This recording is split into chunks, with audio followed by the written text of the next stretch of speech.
पत्थर है उसके अंदर मूर्ति ऑलरेडी है, उसमें से जो फालतू चीज है वो छेनी हथौड़ी से काट काट के निकाल देता है। निकालता है कि नहीं निकालता है? वही हमारे अजीत सर क्या करते हैं, आप सबके अंदर जो छुपा हुआ है वास्तविक एनर्जी, बस उसको छांट के फालतू चीज को हटा के आप सबको समाज के लिए, विश्व के लिए ऐसा चीज बना रहे हैं जो आप जहां रहेंगे चमकेंगे, पूजे जाएंगे, है कि नहीं? इसलिए अजीत सर के लिए जरूर एक बार सर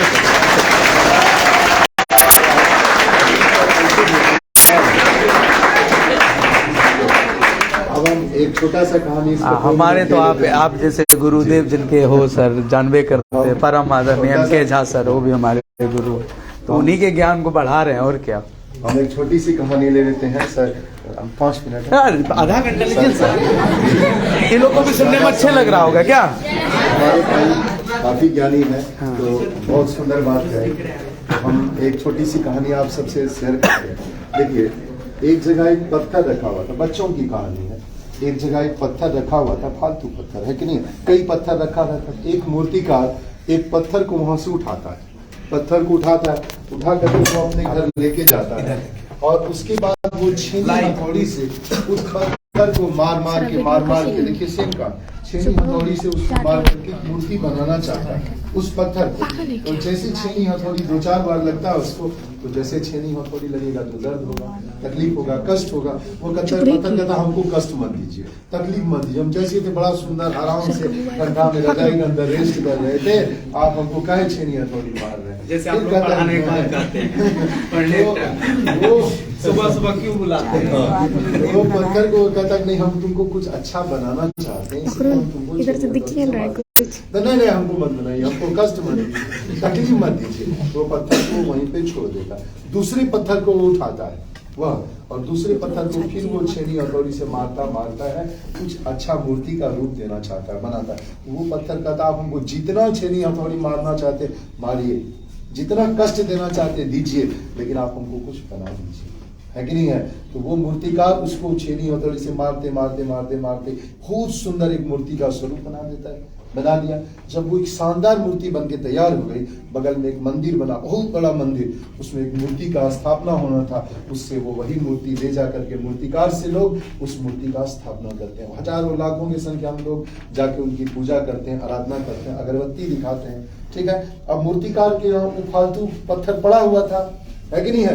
तो उन लोग कहते हैं इसका तो आपको कोई काम नहीं है। उसको भी उठा के लेते गया, बोला इसका क्या करे? बोले वो जहाँ पे लोग चढ़ते हैं ना, वहाँ पे कीचड़ है ना थोड़ा सा, तो कीचड़ है, वही कीचड़ में रख देंगे तो लोग चप्पल जूता वहाँ पे खोल देंगे, सुविधा होगा। तो उसको लेते गया, वही कीचड़ के पास उसको वो रख दिया, है कि नहीं? सवाल कीचड़ के पास रख दे, फालतू हो गया।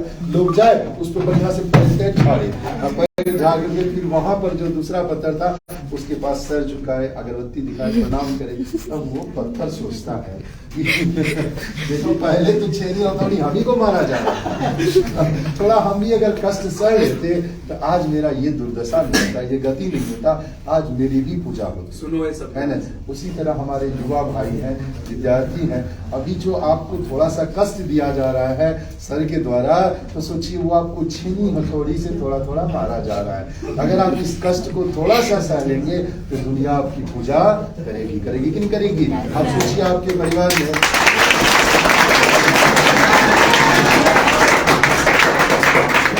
गाँव समाज में अगर कोई बड़ा ऑफिसर बन जाते हैं, योग्य बन जाते हैं, तो बोलिए उसकी पूजा होती है कि नहीं होती है? पूजा होती है कि नहीं होती है?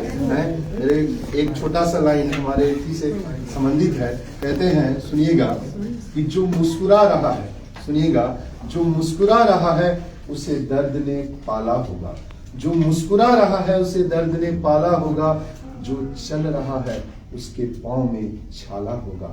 जो मुस्कुरा रहा है उसे दर्द ने पाला होगा, जो चल रहा है उसके पाँव में छाला होगा।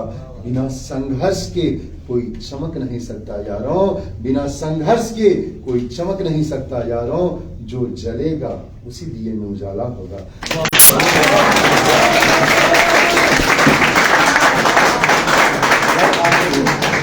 अपने परिवार को प्रकाशित करना है तो आपको खुद जलना होगा। हमारे भाई साहब ने अभी कहा था कि अगर आप सूरज की तरह चमकना चाहते हो तो आपको सूरज की तरह जलना होगा। मेरे गुरुदेव भी कहते हैं दीप हूँ जलता रहूंगा। मेरे गुरुदेव आदरणीय गुरुदेव पंडित श्री राम शर्मा आचार्य जी कहते हैं, युग ऋषि हैं, वो कहते हैं दीप हूँ जलता रहूंगा, मैं प्रलय की आंधियों से अंत तक लड़ता रहूंगा। मैं प्रलय की आंधियों से अंत तक लड़ता रहूंगा, है कि नहीं। अगर हम सूरज नहीं बन सकते तो कम से कम दीपक तो बने और अपने परिवार को तो प्रकाशित करें। सोचिए एक मोमबत्ती है, वो सोचिए कहेगा हम जलेंगे नहीं, हम जलेंगे नहीं, लेकिन मोमबत्ती चाहेगा मेरा घर चकाचक प्रकाशित हो, बोलिए पाएगा क्या?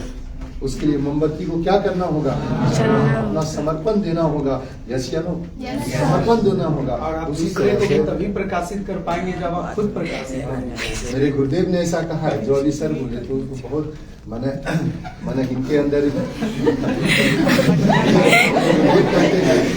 सबसे पहले आत्म कल्याण बोलते हैं, आत्म कल्याण, उसके बाद समाज कल्याण, उसके बाद विश्व कल्याण। पहले अपना कल्याण, आत्म कल्याण, परिवार कल्याण, समाज कल्याण, विश्व कल्याण।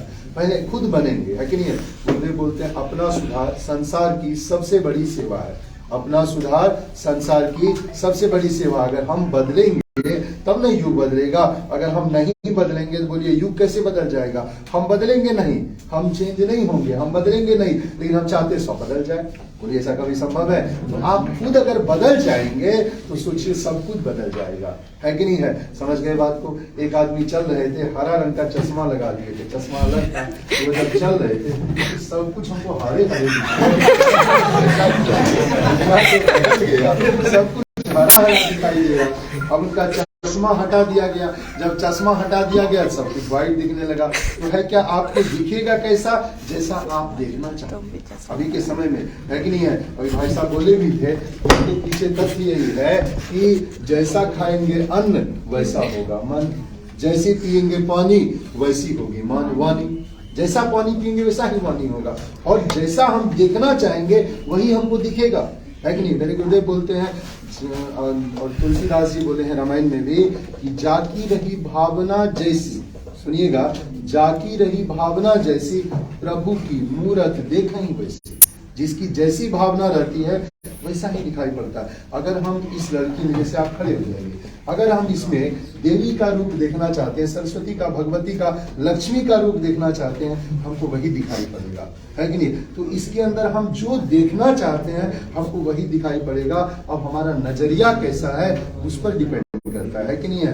कहते हैं जीवन का आधार है नारी, लक्ष्मियों के लिए कि जीवन का आधार है नारी, उत्सव और त्योहार है नारी। कभी शारदा कभी लक्ष्मी, दुर्गा का अवतार है नारी। कभी शारदा कभी लक्ष्मी, दुर्गा का अवतार है नारी। स्वागत और सत्कार इसी से, मन्नत और मनहार इसी से। स्वागत और सत्कार इसी से, मन्नत और मनहार इसी से। नियम नीति और परंपराएं, संस्कृति और संस्कार इसी से। तो सब कुछ तो इसी से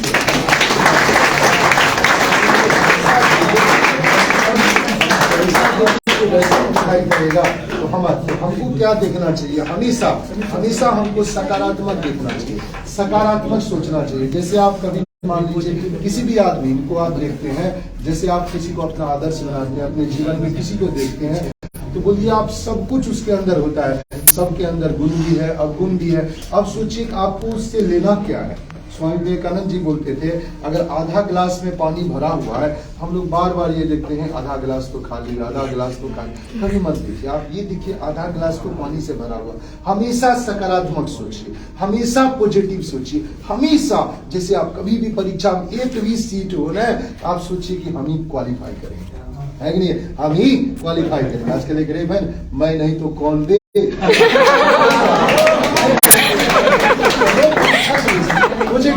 है ना, मैं क्यों नहीं क्वालिफाई करूंगा, है ना। तो ये बात आप सोचिए, दूसरा चीज के लिए नहीं सोचिए मैं नहीं तो कौन दे। परीक्षा के लिए अगर पहला रैंक आएगा,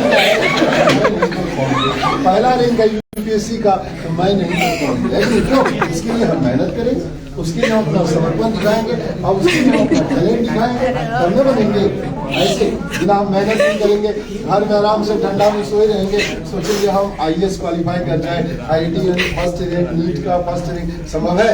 उसके लिए कठोर परिश्रम करना पड़ेगा। मेरे गुरुदेव बोलते हैं युवावस्था मानव जीवन का वसंत काल। इस लाइन को आप एकदम सुनिएगा, मेरे गुरुदेव का, मेरा नहीं, हम तो संदेश भाग है कि नहीं है? और कि गुरुदेव बोलते हैं युवावस्था मानव जीवन का वसंत काल है। युवावस्था मानव जीवन का वसंत काल है। यह ऐसा समय है जब विधाता की दी हुई समस्त शक्तियां सहस्त्र धाराओं में फूटती है। अभी जो आपका समय है ना, पूरा युवावस्था वसंत काल, आपके शरीर में देखते हैं कई हार्मोन्स डेवलप करते हैं। मन क्या से क्या करता है? मन कहता है दीवार को तोड़, लेकिन दीवार को नहीं तोड़ना है, ऐसा चीज को तोड़ना है जिससे हमारा जीवन बने, उस ऊर्जा का सदुपयोग करना है। ये युवावस्था भी देखिए, जैसे आप देखिएगा वसंत काल में पेड़ पौधा सब जो पूरा सूख जाता है, पत्ता समाज जाता है, वसंत काल में सब जो नया नया नया नया पत्ता आ जाता है कि नहीं, हरियाली आ जाती है। उसी तरह हमारा युवावस्था है, वो जो आपके अंदर ऊर्जा आता है, उस ऊर्जा का सदुपयोग करके आप समाज के लिए, विश्व के लिए, अपने परिवार के लिए, अपने लिए कुछ करिए, है कि नहीं है? ये आप सबके लिए शुभकामनाएं हैं, है कि नहीं है? बहुत बहुत शुभकामनाएं हैं। एक छोटा सा लाइन करके हम बात को विराम देंगे।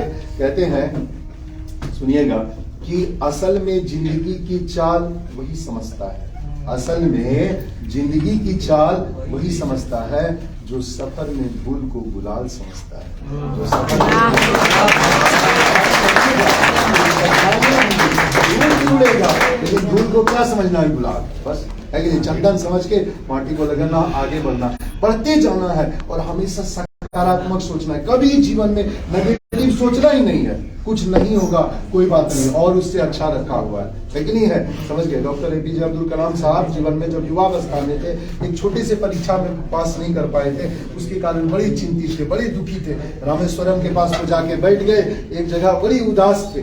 एक आर्य समाज के साधु थे, वो आके उनके पास पूछते, बेटा क्या तकलीफ हुआ, क्या दिक्कत हुआ? तो बताते हैं कि हम जो पास नहीं किए बड़े दुखी हैं, है कि नहीं है? तो बोलते, बेटा अगर तुम इसमें नहीं पास किया, इसका मतलब ये नहीं सोचो कि तुम अभी डिस्क्वालीफाई कर गया, तुम्हारे लिए इससे बहुत बड़ा पद रखा हुआ है, इसलिए तुमको यहाँ पे नहीं हुआ। अगर महेंद्र सिंह धोनी टीटी का नौकरी जैसे हुआ, खुश हो जाते, हम तो सरकारी नौकरी हो गया, हम टीटी ही बन जाए, है कि नहीं है? और बन जाते तो बेचारे वो टीटी ही न जाते, है कि नहीं है? टीटी ही न जाते, है कि नहीं? लेकिन सोचिए उनका क्या था, वर्ल्ड वाइड दुनिया को जानना था धोनी कौन है। आज सब जानता है धोनी कौन है, जानता है कि नहीं जानता है? उसी तरह अगर आप जीवन में कभी कोई चीज में नहीं बन पाए तो चिंता नहीं करना, दुखी नहीं होना, आप एकदम दुखी नहीं होना, सोचना कि उससे बड़ा चीज आपके लिए रखा हुआ है कि नहीं है? समझ के बात को। इसलिए हमेशा क्या सोचना है? सकारात्मक। क्या सोचना है? सकारात्मक के लिए और कहानी सुनानी है। सर पानी ला दिए, हम नहीं दिएंगे सर को अच्छा नहीं लगेगा।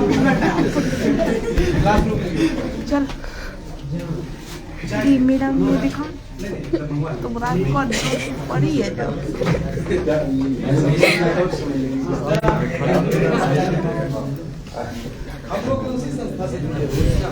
अच्छा, हम 2 मिनट एक छोटी सी कहानी और करके अपनी बात को विराम देंगे। ज्यादा समय आप लोगों का नहीं लेंगे। इंस्टा सुनिएगा, एक राजा था, एक कहानी को सुनिए। देखिए, एक राजा और एक मंत्री है, उसके साथ एक मंत्री था छोटा सा। वो राजा जा रहा था शिकार खेलने, ठीक है? पहले शिकार का बड़ा काम होता है, कई लोग राजा सब जाते थे जंगलों में। क्या करें बोलो? एक राजा था, उसके साथ कौन था? एक मंत्री। दोनों शिकार खेलने के लिए चला गया। जब शिकार खेलने जाते जाते जाते भूत अंदर से चला गया। उसके बाद जब राजा एक जगह तीर चलाता है ना, और मान लीजिए उसके पास तलवार है, तीर है, तो संजोग से क्या हो गया कि उसका एक जगह उंगली कट गया, राजा का उंगली कट गया। तो राजा के साथ में जो उसका एक आया हुआ था मंत्री, तो वो बेचारा फिर भी हंसे, मुस्कुराए, क्योंकि उसका स्वभाव था कुछ भी हो हमेशा सकारात्मक सोचना है, पॉजिटिव सोचना। वो फिर भी मुस्कुरा रहा, फिर भी मुस्कुराए राजा को देख के। राजा बोला, हमको हाथ कर दिया, तुम मुस्कुरा रहा है, तुम छोड़ेंगे? तो बोलता है कि वो कहता है कि देखिए, ये सब तो ईश्वर के हाथ में, ईश्वर जो करते हैं अच्छा ही करते हैं, ईश्वर जो करते हैं अच्छा ही करते हैं, है कि नहीं है? ईश्वर जो करते हैं अच्छा ही करते हैं, इसलिए ऐसा नहीं बोले ईश्वर जो करते हैं, मेरा उंगली कट गया, ईश्वर जो करते हैं अच्छा ही करते हैं।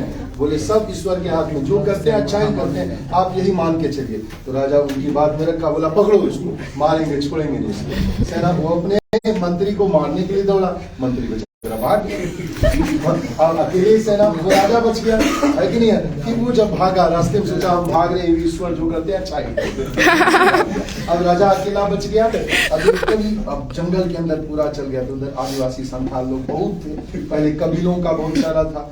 एक कबीला वाला सब बहुत आदमी आया, राजा को पकड़ लिया। क्यों पकड़ लिया? तो राजा को क्या करना था, कबीला वाला सब में पहले क्या होता था, मानव सबका बलि दिया जाता था। तो मानव सब को बलि के लिए उसका 8-10 कबीला वाला लोग सब भाला फरसा से किसी को खोज रहे थे, किसी अच्छा मानव को। तो राजा को देख लिए, बलि देखने में सुंदर, पकड़ के राजा को नहीं। अब सोचिए राजा को लेके चले गए। अब कबीला में जैसे राजा को लेके जाते हैं, सोचिए तो लेके कबीला में जाते हैं तो बढ़िया से राजा को स्नान कराए, तैयार कराए बढ़िया से, है कि नहीं है? और तैयार कराने के बाद बीच कबीला में चारों तरफ सब आदमी बैठा हुआ था। अब आके उनका बलि देना था। जब बलि देने के लिए उनको लाया गया, सब कुछ तलवार सब चीज तैयार, अब बलि दिया जाता। तो कबीला का हेड कहा कि पहले एक काम करो, बलि देने से पहले हम लोग एक बार पूरे राजा के शरीर को अच्छा से चेक कर लो, शरीर में कहीं कोई प्रकार का दिक्कत तो नहीं है, कहीं कोई अंग भंग तो नहीं है कि नहीं है? तो पूरा शरीर चेक किया, बड़ी सुंदर, बड़ी स्मार्ट थे। लेकिन देखिए एक उंगली कटा तो जैसे देखिए एक उंगली कटा हुआ है तो अंग भंग हो गया। नियम होता है, कोई भी जानवर हो अंग भंग होता है तो उसका बलि नहीं चलता। बताइए इनका तो अंग भंग, एक उंगली पहले से कटा हुआ। कबीला का राजा कहता नहीं, इसका बलि नहीं दिया जाएगा, इसको छोड़ दो। तो इसको छोड़ दिया गया। बोले इनके साथ में भी कोई है, और साथ वाला तो पहले भाग गया।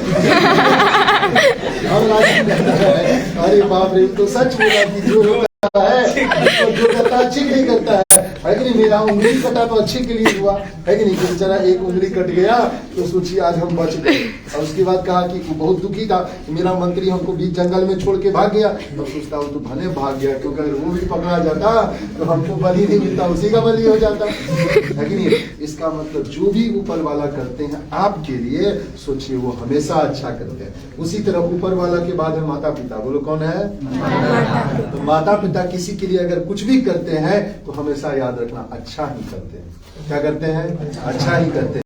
इसलिए माता पिता के खिलाफ कभी नहीं जाना जीवन में, है कि नहीं? जो भी खिलाफ जाता है कोई भी बच्चा, उसको दिक्कत ही होता है। तो माता पिता जब भी बच्चा के लिए सोचते हैं, आपसे अच्छा सोचते हैं, क्योंकि आपसे ज्यादा उम्र है, आपसे ज्यादा अनुभव है। अनुभव बहुत बड़ी बात है, तो अनुभव ज्यादा है। इसलिए ना माता पिता के खिलाफ जाना, ना ईश्वर के खिलाफ जाना, हमेशा सकारात्मक सोचिएगा।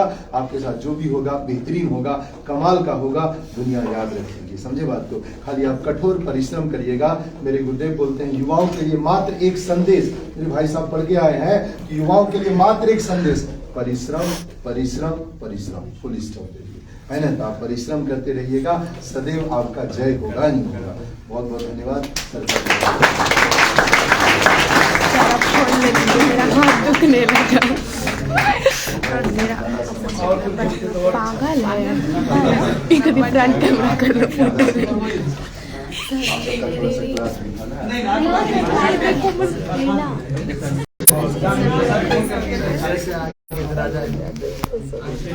हम क्या किए? मेरा दिमाग का चाट रही है। आप साथ में ले लेते हैं।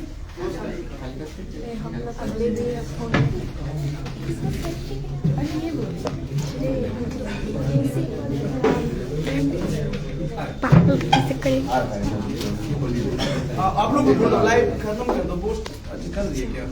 नहीं सर, उसको मिनिमाइज कर दीजिए। हाँ तो सर वही तो कर रहे हैं सर। फिनिश करो ना, इतना फिनिश